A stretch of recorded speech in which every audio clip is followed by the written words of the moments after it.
വായനാരാമത്തിലേക്ക് ഹൃദയപൂർവ്വം സ്വാഗതം. പ്രിയമുള്ളവരെ, എല്ലാവർക്കും വിനീത നമസ്കാരം. ശ്രീ ഹരിശ്ചന്ദ്ര ബാബു കാട്ടാക്കടയുടെ കഥ ആധുനികൻ.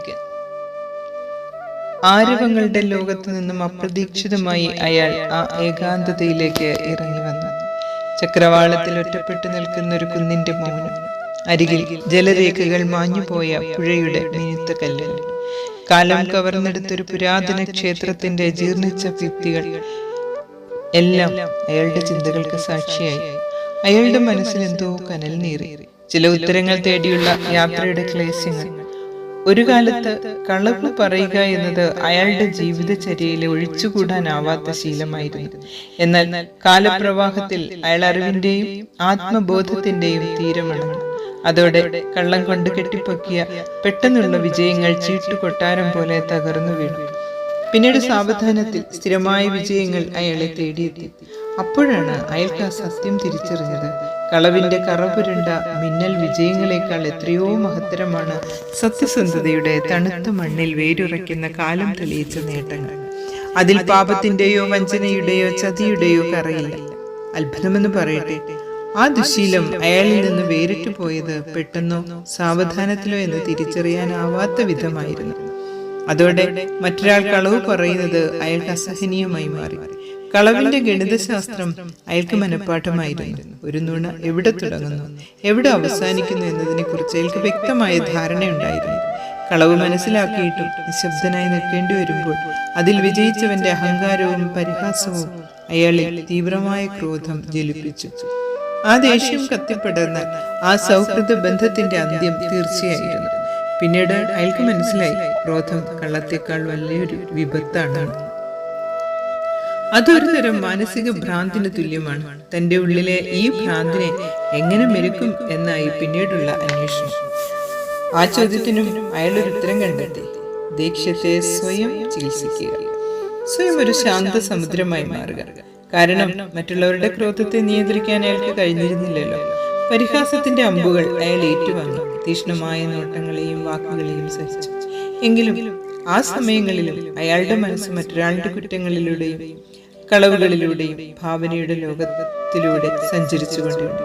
അവിടെയും അയാൾക്ക് പിഴച്ചു. മറ്റൊരാളുടെ മനസ്സും പ്രവൃത്തിയും ജീവിതവും തന്റെ ഭാവനയുടെ താളുകൾക്ക് അപ്പുറത്താണെന്ന സത്യം അയാൾ മറന്നു.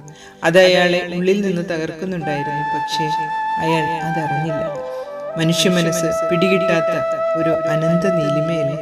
ജീവിതത്തിന്റെ രഹസ്യ താക്കോലിനായുള്ള നെട്ടോട്ടത്തിലായി പിന്നീട് അയാൾ യാത്രകളിലൂടെ, വായനകളിലൂടെ, സംവാദങ്ങളിലൂടെ ഒടുവിലയാൾ ഒരു സത്യത്തിലേക്ക് എത്തിച്ചേർന്നു. ഓരോ മനുഷ്യ മനസ്സും ഓരോ അടച്ചുപൂട്ടിയ അറയാണ്. ഓരോരുത്തരും അവരവരുടെ ജീവിതത്തെ സ്വയം നിർമ്മിത താക്കോൽ കൊണ്ട് പൂട്ടുകയും സമൂഹത്തിൽ ഒരു കള്ളവേഷമണിഞ്ഞ് പ്രത്യക്ഷപ്പെടുകയും ചെയ്യുന്നു. ആ താക്കോൽ ഒരു മിഥ്യാധാരണ മാത്രമാണ്. കാരണം കള്ള അലമാരകളെ തുറക്കാൻ ഒരു കള്ളത്താക്കോൽ തന്നെ വേണം. ആ കള്ളത്താക്കോൽ ഉപയോഗിച്ച് തുറന്നാണ് ഓരോരുത്തരും അവരവരുടെ യഥാർത്ഥ ജീവിതത്തിലേക്ക് പ്രവേശിക്കുന്നത്. അവിടെ മറ്റൊരു താക്കോൽ, മറ്റൊരു വേഷം, മറ്റൊരു മനസ്സ്, മറ്റൊരു ജീവിതം. ചുരുക്കത്തിൽ മറ്റൊരാൾ. കളവിന്റെ പാത ഉപേക്ഷിച്ച് സത്യത്തിന്റെ വഴിയിൽ ഇറങ്ങിയവനെ വിധി വേട്ടയാടി. അവിടെ ദേഷ്യത്തിനോ മോട്ടിവേഷനോ സംഗീതത്തിനോ സാഹിത്യത്തിനോ സ്നേഹത്തിനോ കരുണയ്ക്കോ ഒന്നും ഒരു സ്ഥാനവുമില്ല. ഏത് നിമിഷവും കണ്ടില്ല, കേട്ടില്ല, പറഞ്ഞില്ല എന്ന് പറയാൻ ഒരു മനുഷ്യന് നിഷ്പ്രയാസം കഴിയും. കരഞ്ഞുകൊണ്ട് നിന്നവൻ പെട്ടെന്ന് ദേഷ്യപ്പെടാനും കൊല ചെയ്യാനും വാക്കുമാറ്റാനും സൗഹൃദം ഇല്ലാതാക്കാനും കഴിയുന്ന ഒരു കാലഘട്ടത്തിലാണ് താൻ ജീവിക്കുന്നതെന്ന് അയാൾ തിരിച്ചറിഞ്ഞു. ഇപ്പോ അവനും ഉചിതമായൊരു പുതിയ വസ്ത്രം തുന്നാൻ തീരുമാനിക്കുകയാണ്. കള്ളം തെറ്റാണെന്നും സത്യവും ധർമ്മവുമാണ് യഥാർത്ഥ ജീവിതപാതയെന്നും പഠിച്ച അയാൾക്ക് ജീവിതത്തിന്റെ സൂത്രവാക്യം തന്നെ തിരുത്തി എഴുതേണ്ടി വന്നിരിക്കുന്നു. വിധിക്കെതിരെ പൊരുതുന്നതിനേക്കാൾ വിധിയോടൊപ്പം ഒഴുകുന്നതാണ് ഈ ലോകത്തിലെ വിജയമെന്ന് പഠനം തെളിയിക്കുന്നു.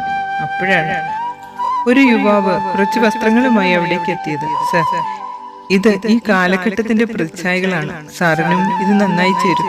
ഒന്നെടുത്ത് എന്നെ സഹായിക്കാമോ? വസ്ത്രവ്യാപാരി ചോദിച്ചു. തേടിയ വള്ളി കാലിൽ ചുറ്റിയതുപോലെ അയാൾ ആ വസ്ത്രങ്ങളെയും കൊണ്ടുവന്നവനെയും നോക്കി. ശേഷം അതിൽ നിന്ന് ഇരുണ്ട ഒരധ്യായം പോലെ ഒരു കറുത്ത വസ്ത്രം തിരഞ്ഞെടുത്തു. അയാൾ എണീറ്റു പോക്കറ്റിൽ നിന്ന് തുക നൽകി. താൻ ധരിച്ചിരിക്കുന്ന സത്യസന്ധതയുടെ വെള്ളക്കുപ്പായത്തിനു മീതെ വാങ്ങിയ ആ കറുത്ത വസ്ത്രം ധരിച്ചു. പിന്നെ ആ തിരക്കേറിയ വീതിയിലൂടെ പുതിയ വസ്ത്രമണിഞ്ഞ് ഒരു പുതിയ മനുഷ്യനായി അയാൾ നടന്നത്. ഇത്രയുമാണ് കഥ. ശരിക്കും സമകാലിക മനുഷ്യന്റെ ധാർമ്മിക പ്രതിസന്ധികളെയും ആന്തരിക പരിവർത്തനങ്ങളെയും ആഴത്തിൽ സ്പർശിക്കുന്ന ഒരു കഥയാണ് ഇത്. കഥാനായകന്റെ ആത്മപരിശോധനയിലൂടെയും തിരിച്ചറിവുകളിലൂടെയും ആധുനിക സമൂഹത്തിന്റെ സങ്കീർണതകൾ വായനക്കാരിലേക്ക് തീർച്ചയായും എത്തുന്നുണ്ട്. ആരവങ്ങളിൽ നിന്നൊറ്റപ്പെട്ട കുന്നിന്റെ മൗനത്തിലും പുഴയുടെ കല്ലുകളിലും ക്ഷേത്രത്തിന്റെ ജീർണിച്ച ഭിത്തികളിലുമായി ചിന്തകളെ തളച്ചിടുന്ന നായകന്റെ ചിത്രം ഒരു ആന്തരിക യാത്രയുടെ തുടക്കത്തെ സൂചിപ്പിക്കുന്നു. കളവ് പറയുന്നതിൽ ആനന്ദം കണ്ടെത്തിയിരുന്ന ഒരു ഭൂതകാലം അയാൾക്കുണ്ടായിരുന്നു. എന്നാൽ അറിവിന്റെയും ആത്മബോധത്തിന്റെയും തീരമണഞ്ഞപ്പോൾ കളവ് കൊണ്ട് നേടിയ മിന്നൽ വിജയങ്ങൾ ചീട്ടുകൊട്ടാരം പോലെ തകർന്നു. കളവിനെ വെറുക്കാൻ തുടങ്ങിയപ്പോൾ ക്രോധമായി. ആ ക്രോധത്തെ സ്വയം ചികിത്സിക്കാൻ ശ്രമിച്ചപ്പോഴോ സ്വയം ഒരു ശാന്തസമുദ്രമായി മാറാൻ അയാൾ നിർബന്ധിക്കപ്പെടുന്നു. എന്തായാലും ഒടുവിൽ പഴയ മൂല്യങ്ങളെല്ലാം ഉപേക്ഷിച്ച് നിലനിൽപ്പിനായി പുതിയ ലോകത്തിന്റെ കപടവേഷം സ്വീകരിക്കാൻ നിർബന്ധിതനാകുന്ന മനുഷ്യന്റെ ഒരു ദയനീയ ചിത്രമാണ് ശ്രീ ഹരിചന്ദ്രൻ കാട്ടാക്കട നമുക്ക് വേണ്ടി ഇവിടെ ഒരുക്കിയിരിക്കുന്നത്. തീർച്ചയായിട്ടും നിങ്ങളുടെ എല്ലാം അഭിപ്രായം കേൾക്കാൻ ഞാൻ ആഗ്രഹിക്കുന്നു.